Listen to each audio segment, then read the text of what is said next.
जय श्री राम, भारत माता की जय, जय गौ माता की।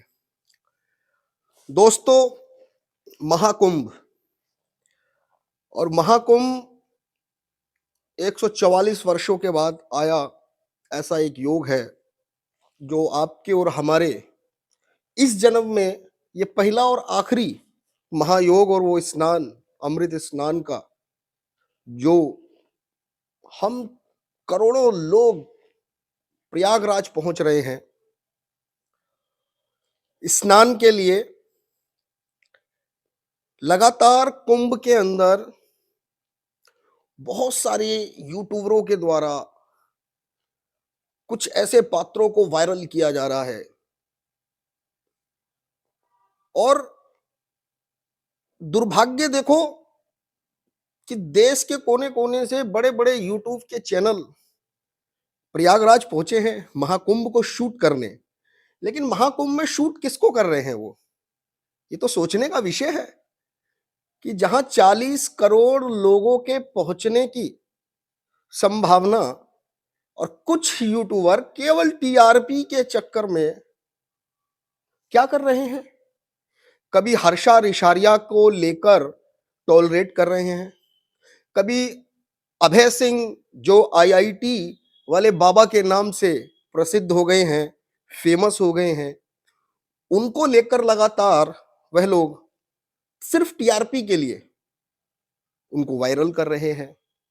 एक वो लड़की जो माला बेचती है और अपना गुजारा बसर करती है, उसकी आंखों को लेकर इतना वायरल कर दिया कि वो लड़की और उसका परिवार आज परेशान है। किसकी वजह से? इन यूट्यूबर्स की वजह से।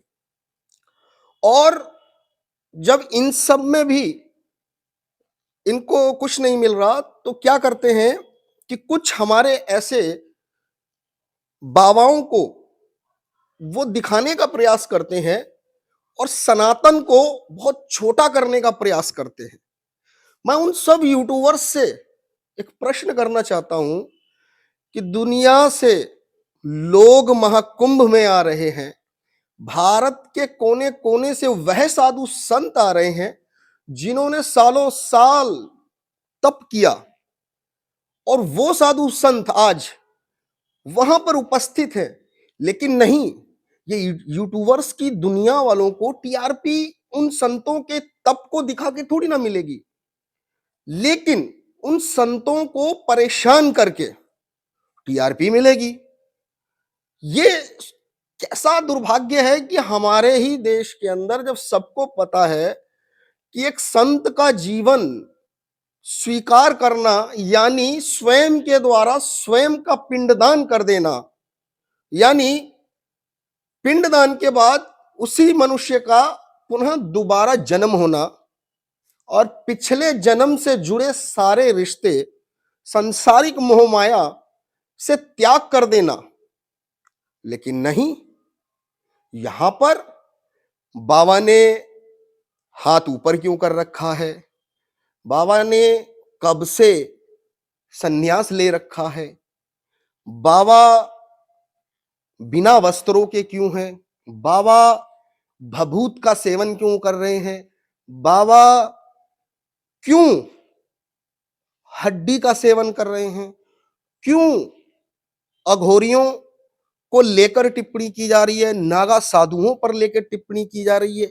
सबसे पहले उन यूट्यूबर से एक बात कहना चाहते हैं कि भारत के अंदर ऋषि मुनि संत आचार्य ये सब अलग अलग पार्ट है, सबका कार्य सनातन में एक विशेष योगदान और वो उसके एक्सपर्ट हैं।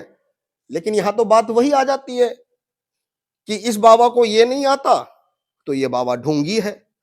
एक कलाकार, आपने देखा होगा, कांटों की सैया बना के और सनातन के महाकुंभ में अपनी आजीविका के लिए वह बाबा जी कांटों के ऊपर लेटकर और शांति से अपने महादेव के लिए डमरू बजा रहे हैं और उनके ध्यान में है, लोग आ रहे हैं जा रहे हैं, उनको चढ़ावा चढ़ा रहे हैं, उसमें भी लोगों को दिक्कत हो रहा है। अभी कुछ लोग कहते हैं कि मंदिर से क्या मिलेगा, तो भाई मैं उनसे प्रश्न कर रहा हूं, ये महाकुंभ में तुम वहां पर जो कर रहे हो तो यही मिलेगा क्यों? टीआरपी।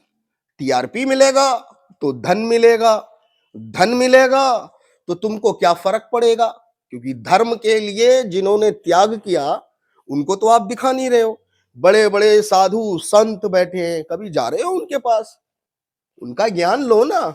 लेकिन नहीं, आपको कुंभ में कंट्रोवर्सी करनी है, कुंभ में कुछ ऐसे चेहरों को वायरल करना है जिससे भारत के करोड़ों लोग जो देखना चाहते हैं कुंभ, कुंभ के अंदर आए हमारे संत गुरु भगवान, उनकी तपस्या को देखना चाहते हैं। लेकिन ये साफ तौर पे षड्यंत्र हमको लग रहा है आप लोगों के द्वारा कि आप हमारे संत का तप और तपस्या को ना दिखाकर पूरा षड्यंत्र लेफ्ट विंग के द्वारा चला दिया गया कि कुंभ में ये है, कुंभ में वो है। अरे मैं कह रहा हूं कुंभ में तुम हो तो ये सब हो रहा है।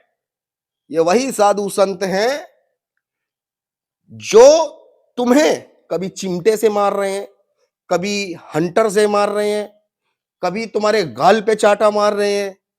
तो क्यों मार रहे हैं पता है? तुमको तमीज नहीं है, क्योंकि तुम संतों से सांसारिक वो उथल पुथल वाले प्रश्न कर रहे हो जो तुम गंद दिल्ली के सड़कों पे, अपने क्षेत्रों की सड़कों पे माइक लिया और निकल पड़े प्रश्न के जंजाल में फांसने के लिए। अरे जिस संत ने मोह माया त्याग दी वो तुम्हारे उन प्रश्नों का उत्तर क्यों देगा? वो वहां अपने तप और अपनी भक्ति के लिए उपस्थित है। अब तुमको तो भक्ति आती नहीं, तुमने सरयू मैया में और गंगा मैया में स्नान तो करना नहीं, क्योंकि तुमने तो सनातन धर्म में कौन कहां क्या कैसे उस पे कुठाराघात करनी है। तो भाई यूट्यूबरों सुधर जाओ, नहीं तो कुंभ में जिस प्रकार साधु संत आपको जवाब दे रहे हैं और मैं उसकी सराहना करता हूं और ऐसा जवाब देना चाहिए। अगर गलत प्रश्न करोगे तो जवाब बिल्कुल उचित है, क्योंकि दंड तो फिर दंड विधान से ही मिलेगा ना, तो वो आपको मिल रहा है। तो दोस्तों वीडियो को शेयर करें और जो लोग ये घटिया हरकतें कर रहे हैं ये अपनी हरकत बंद कर दें। जय श्री राम, हर हर महादेव।